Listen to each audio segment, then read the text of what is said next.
आज की वीडियो में हम बात करने वाले हैं थोड़ा घूमने घुमाने की बीना के साथ। तो घूमने घुमाने का मतलब क्या है कि हम बात करेंगे आज किसकी, टॉर्क की। और बीना के साथ मतलब हमारे पास फॉर्मूला जो हम आज डिड्यूस करने वाले हैं वो है BINA sin थीटा। ठीक है, इसको याद करने के लिए अपन क्या बीना याद करेंगे। तो आज का हमारा टॉपिक है torque acting on a current carrying coil placed in uniform magnetic field. तो वीडियो में आगे बढ़ने से पहले अगर अभी तक आपने मेरे चैनल को सब्सक्राइब नहीं करा है तो सब्सक्राइब करें, इस वीडियो को लाइक करें और शेयर करें अपने फ्रेंड्स के साथ। स्टार्ट करते हैं। हमारे पास क्या है, कुछ पहले कंसिडरेशन है। हमारे पास एक करंट कैरिंग कॉइल है, ठीक है, रेक्टेंगल कॉइल है जिसकी लेंथ L है, ब्रेथ B है, और इस पे क्या है टोटल 4 पॉइंट्स है PQ RS। और जो मैग्नेटिक फील्ड है मैंने इस पर डायरेक्शन बना दिया है मैग्नेटिक फील्ड का, और जो करंट की डायरेक्शन है वो हो गई एंटी क्लॉकवाइज। तो मेरे पास क्या है, करंट की डायरेक्शन है, मैग्नेटिक फील्ड है, मैं फोर्स निकाल सकता हूँ कि हर पॉइंट पे कहाँ कहाँ फोर्स लग रहा है। कैसे निकालेंगे, Fleming left hand rule, father mother child. ठीक है, तो देखो मैग्नेटिक फील्ड क्या होगी, अगर ये कॉइल है, कॉइल के राइट में इनवर्ड और लेफ्ट में आउटवर्ड। तो मैंने यहाँ पे वही करा हुआ है। यहाँ पे ये क्या है, हमने यहाँ पे कुछ चीज़ें और ली है। मैग्नेटिक फील्ड ले लिया, फोर्स पता चढ़ गया, ठीक है, करंट पता पड़ गया। फिर हम बात करते हैं एन वेक्टर की। एन वेक्टर क्या होता है, n vector unit vector normal to plane of coil. अभी क्या, ये जो कॉइल है ये एक प्लेन है, इस पे परपेंडिकुलर क्या होगा इसका यूनिट वेक्टर। तो ये मैंने बना दिया यूनिट वेक्टर। तो यहाँ पे एंगल क्या लिख रहे हैं हम, alpha plus beta equals to 90। Alpha क्या है, alpha is the angle of B for magnetic field with plane. यानी ये जो प्लेन है इस प्लेन के साथ बी का एंगल यानी मैग्नेटिक फील्ड। और मैग्नेटिक फील्ड कैसी है, इधर इनवर्ड इधर आउटवर्ड। ठीक है, फिर हम बात करते हैं बीटा की। बीटा क्या है, angle of B with n cap. N cap क्या है, यूनिट वेक्टर। तो देखो ये जो मैंने यहाँ पे थीटा बनाया हुआ है, अगर मैं इसको थोड़ा बड़ा कर दूं, ये हो गया मैग्नेटिक फील्ड, ये हो गया एन, ये फोर्स है ना, और ये जा रही है लाइन। तो ये तो थीटा है ये जो प्लेन जा रहा है ये लाइन होगी किसकी, प्लेन की। ये हो गया मैग्नेटिक फील्ड, ये हो गया एन कैप। ये जो एंगल है ये क्या हो गया, बीटा यहाँ पे।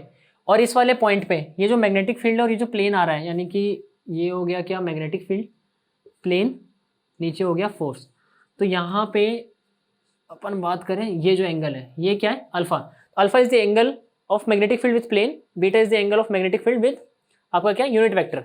तो ये इसकी कंसिडरेशन है, हमने ये क्या बना लिया, डायग्राम। नेक्स्ट हम बात करते हैं इस पे क्या, बेसिकली हमारे पास 4 एजेस है तो इस पे 4 फोर्स लग रहे हैं। पहला फोर्स क्या है, फोर्स ऑन PQ। तो ये PQ आर्म है, इस पे फोर्स क्या लगेगा, तो इस पे फोर्स लगेगा BIB sin थीटा। ये आया कहाँ से, देखो एंगल कौन सा बन रहा है यहाँ पे, सॉरी मैंने यहाँ पे थीटा कैसे लिख दिया, थीटा नहीं है, ये अल्फा है। यहाँ पे अल्फा एंगल बन रहा है जो कि था मैग्नेटिक फील्ड और प्लेन के बीच में। और यहाँ से जो कॉइल की आर्म जा रही है ये है B, जिसमें करंट आई है। तो मैंने मेरी लास्ट वीडियो में बात करी थी, जब भी कोई वायर जा रही होती है करंट कैरिंग तो उस पर फोर्स क्या लग रहा होता है, BIL sine theta, BIL sine theta. और यहाँ पे L क्या है, B। तो यहाँ से F1 आ जाएगा, फोर्स 1 बेल साइन अल्फा, क्योंकि यहाँ पे एंगल क्या बन रहा है, अल्फा। नेक्स्ट हम बात करते हैं फोर्स ऑन QR। QR कौन सा है, ये। तो इस QR पे एंगल कितना बन रहा है, 90 डिग्री का, किसके बीच, मैग्नेटिक फील्ड, ठीक है, और करंट के बीच। तो यहाँ पे क्या आ जाएगा, BIL, क्योंकि साइन 90 कितना होता है, 1। तो F2 आ जाएगा आपका BIL। मैग्नेटिक फील्ड की अभी हम बात नहीं करेंगे, अभी हम बात करेंगे करंट और किसकी, मैग्नेटिक फील्ड की। सिर्फ ये इनवर्ड आउटवर्ड है, इससे हमें मतलब नहीं है। नेक्स्ट थर्ड की बात करते हैं, फोर्स ऑन RS। RS कौन सा है, ये वाला। यहाँ पे एंगल कौन सा बन रहा था, अल्फा, इधर बीटा था, आप यहाँ इसलिए मैंने यहाँ पे थीटा नहीं रखा था, आप अल्फा बीटा कुछ भी ले लेना।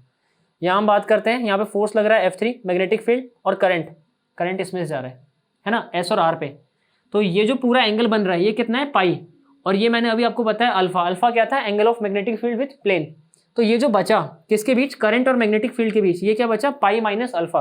तो यहाँ से F3 आ जाएगा BIL। L मतलब यहाँ पे क्या है, ब्रेथ, ये आपका B डिस्टेंस का। तो BIB sine pi minus alpha, और साइन पाई माइनस अल्फा क्या होता है, साइन अल्फा। तो ये आ जाएगा BIB साइन अल्फा। ये होगी हमारी तीसरी इक्वेशन। चौथी की बात करें, कौन सा, S और P, ठीक है। तो S और P पे क्या बन रहा है, ये तो करंट है, मैग्नेटिक फील्ड, एंगल हो गया 90 का, साइन 91। तो ये आ जाएगा BIL, क्योंकि यहाँ से लेंथ क्या है, L है। तो आपका F4 आ जाएगा BIL। अभी जैसा कि हमने ये चारों फोर्सेस निकाल लिए, और हमें क्या देख के पता चल रहा है कि ये जो है कौन सा, F2 और F4, ये दोनों क्या है, इक्वल है। और ये क्या है, F1 और F3, कौन से वाले, ये वाला और ये वाला। इन दोनों का रोल है कुछ, ये दोनों एक दूसरे के जस्ट अपोजिट लग रहे हैं, F1 नीचे, F2, ये F3 ऊपर। तो ये करेंगे क्या, एक दूसरे को कैंसिल आउट कर देंगे। तो जो टॉर्क होएगा, टॉर्क किसकी वजह से होगा, टॉर्क होगा इसकी और इसकी वजह से, यानी कि हमारा F2 और F4। तो मैंने यहाँ पे वही लिखा है F2 and F4 are equal and opposite and they have perpendicular distance. इन दोनों के बीच परपेंडिकुलर डिस्टेंस भी है ना, और ये इक्वल और अपोजिट भी है। तो ये रिस्पॉन्सिबल होंगे किसके लिए, टॉर्क के लिए। तो टॉर्क होता क्या है, torque is equals to magnitude of either force into perpendicular distance between that forces. तो इन दोनों के बीच का जो डिस्टेंस होगा उसको मल्टीप्लाई करेंगे आइदर फोर्स से। टाउ हो जाएगा BIL डॉट P, क्योंकि यहाँ पे साइन कितना थीटा, यहाँ मैंने ऑलरेडी बताया 90 है, साइन 91 हो जाएगा, जो फोर्स आएगा वो आएगा बिल साइन थीटा, यानी BIL डॉट P क्या है, परपेंडिकुलर डिस्टेंस। ये हो गई हमारी 5वीं इक्वेशन। तो इस डायग्राम से हम कहाँ पे आ गए, इधर। अभी क्या बात हो रही है, सिर्फ इस परपेंडिकुलर डिस्टेंस यानी R और S वाले पॉइंट की, जहाँ पे हमारे पास फोर्स कौन सा है, F2 और F4। अभी मैंने बताया अल्फा एंगल क्या था, तो अल्फा एंगल था angle between magnetic field and plane. तो ये क्या है, प्लेन ये रहा, और ये मैग्नेटिक फील्ड, इसके बीच में क्या एंगल बना, अल्फा। तो अगर ये अल्फा है, ये भी अल्फा होगा, कैसे, कॉरस्पॉन्डिंग एंगल से, और ये इसके बीच का डिस्टेंस हो गया परपेंडिकुलर डिस्टेंस। तो हमने अंदर क्या बना दिया, एक राइट एंगल ट्राइंगल बना दिया, और अभी हमें चाहिए क्या, ये परपेंडिकुलर डिस्टेंस चाहिए, यानी ये P चाहिए। P निकालने का तरीका क्या, देखो एंगल यहाँ पे आ रहा है, तो अगर मैं बनाऊँ इसको, ये कुछ ऐसा बन जाएगा, ये 90 हो गया, और 90 के इधर ले लेते हैं अल्फा, है ना, और ये P है, बेस हो गया। बेस किस में होता है, कॉस थीटा में। तो यहाँ से आप निकाल सकते हो क्या भाई, B/H हो गया आपका कॉस अल्फा, जो मैंने यहाँ पे करा, यानी RM अपॉन में SR equals to cos alpha, और आप इसको यहाँ पुट कर दोगे तो RM equals to SR cos alpha, P is equals to B cos alpha, है ना।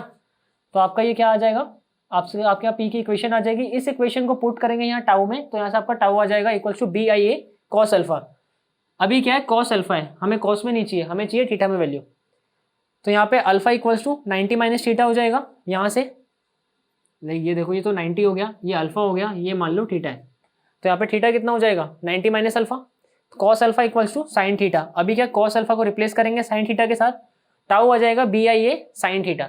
ये हो गया हमारा फाइनल एक्सप्रेशन, किसके लिए, एक करंट कैरिंग कॉइल के लिए, ठीक है, जिसको हमने रखा कहाँ है, यूनिफॉर्म मैग्नेटिक फील्ड में। तो उस पर जो टॉर्क लगेगा, टॉर्क आएगा BIA साइन थीटा। अभी हम इसमें कुछ पॉइंट्स की बात कर लेते हैं। पॉइंट्स क्या है, अभी यहाँ पे एक कॉइल था, अभी मान लो बहुत सारे कॉइल एक साथ है ना, तो मतलब n टर्न्स ऑफ कॉइल हो गए। तो अपन करेंगे क्या, मैग्नेटिक फील्ड चेंज नहीं होगी उनकी वजह से, करंट उनमें जा ही रहा है, एरिया भी वही है L/B, चेंज क्या हो रहा है वहाँ पे, नंबर ऑफ टाइम्स।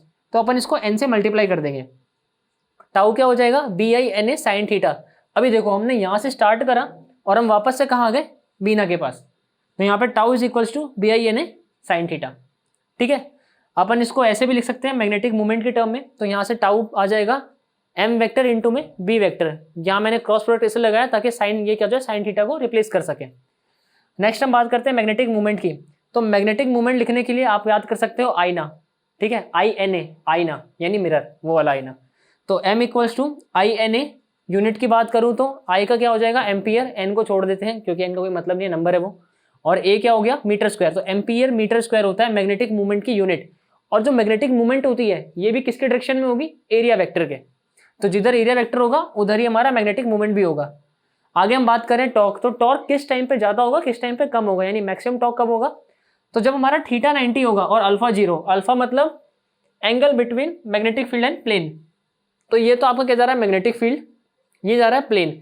जब इन दोनों के बीच का एंगल क्या हो जाए, 0 हो जाए, और थीटा कितना हो जाए, 90, उस टाइम पे हमारा मैग्नेटिक फील्ड कितना हो जाएगा, मैक्सिमम, सॉरी मैग्नेटिक फील्ड कह रहा हूँ, टॉर्क क्या हो जाएगा, मैक्सिमम। तो यहाँ पे देखो वैल्यू क्या आ जाएगी टॉर्क की, BINA, क्योंकि थीटा क्या आ जाएगा 90, थीटा 90 पे बीना आ जाएगा टॉर्क।